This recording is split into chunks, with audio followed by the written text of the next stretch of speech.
అయితే ధార్మికంగా ఏ విధంగా మనం ఒక ఏకాభిప్రాయానికి రాగలము? ఇప్పుడు ధర్మం చూసుకున్నా సరే డిఫరెన్సెసే కనిపిస్తుంది కదా. ఇప్పుడు ఒక ఉదాహరణ చూసుకుంటే హిందూ ధర్మం ప్రకారము హిందువులకి ఒక దేవుడు, లేదంటే కొంతమంది దేవుళ్ళు.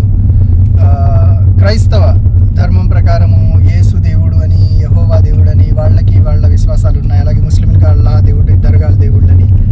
సో అక్కడ కూడా మనం భేదాభిప్రాయం చూస్తున్నాం కదా. సో ఏకాభిప్రాయం ఎలా సాధ్యం అన్నది ఇక్కడ కాస్త మనం చాలా సున్నితంగా పరిశీలించవలసిన విషయం ఏమిటంటే, ధర్మశాస్త్రాలు ప్రతిపాదిస్తున్న ధర్మం వేరు, నేడు సమాజంలో కనబడుతున్నటువంటి ధర్మం పేరిట కనబడుతున్నటువంటి సిద్ధాంతాలు, కాల్పనిక విశ్వాసాలు వేరు.